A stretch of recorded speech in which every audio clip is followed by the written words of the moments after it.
soo dhawaada channelka Somali Archive haddii ay tahay markii kugu horeysa channelka soo booqato fadlan subscribe dheh insha Allah maanta waxaynu ka hadli doonaa isbarbardhig aynu ku sameyn doono dadka guuleysta iyo dadka aanan guuleysan dhaqanada labada dhinac ay leeyihiin sida arrimaha qaar ay uga falceliyaan sidaas darteed insha Allah waxaan rajeyn doonaa muuqaalkan ilaa iyo dhamaadkiina aad daawato si aad u hesho macluumaadka muhiimka ee noloshaada wax ka bedeli kara mahadsanid walaal ku soo dhawaada daawashadan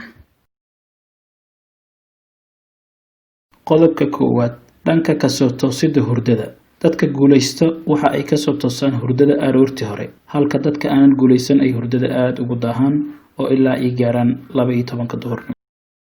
qodobka labaad dhanka hadalka dadka guuleysta badanaa waxa ay ka hadlaan fikrad halka dadka aanan guuleysan ay badanaa ka hadlaan dad kale iyo inay ka sheekeeyaan dad kale qodobka saddexaad rajada iyo ka falcelinta guusha dadka guuleysta badanaa waxay jecel yihiin inay guuleystaan dadka kale halka dadka aan guuleysanin ay jecel yihiin inay guuldareystaan dadka kale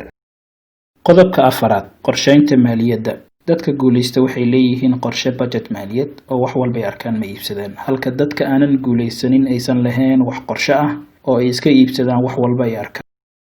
qodobka shanaad dhanka waxbarashada dadka guuleysta si joogto ah ayay wax u akhriyaan halka dadka aanan guuleysanin ay si joogto ah u daawadaan TV-yada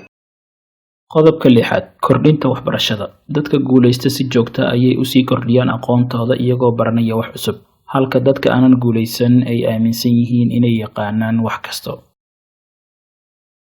qodobka toddobaad isbeddelka sida ay u wajahaan dadka guuleysta way aqbalaan isbeddelka halka dadka aanan guuleysan ay ka baqaan isbeddelka ama ay ka cabsadaan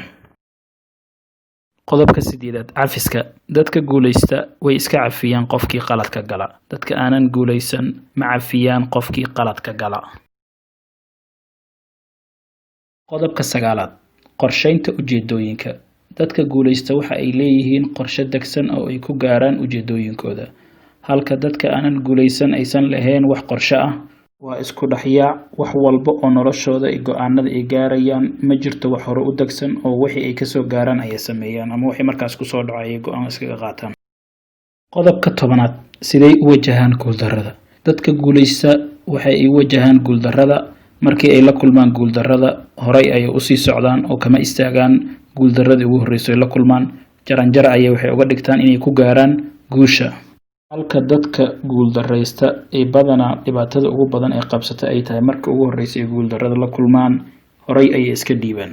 oo horay uma sii socdaan sida dadka guuleysta oo kale qodobka 11aad dadka guuleysta si kastoo ay mashquul u yihiin waqti ay jimicsadaan bay leeyihiin halka dadka aanan guuleysan wax jimicsi aysan sameynin qodobka 12aad dhanka wax sameynta dadka guuleysta wax cusub bay la yimaadaan oo ikhtirac dhanka maskaxdooda ah halka dadka aanan guuleysan ay koobiyayaan dadka kale waxa ay la yimaadaan fadlan haddii ay tahay marka kugu horeysa aad soo booqato channelka subscribe dheh gambaleelkana furo si ay kuu soo gaaraan waxyaabaha cusub ee ku xiiso geliya inuu soo dhigi doono mahadsanid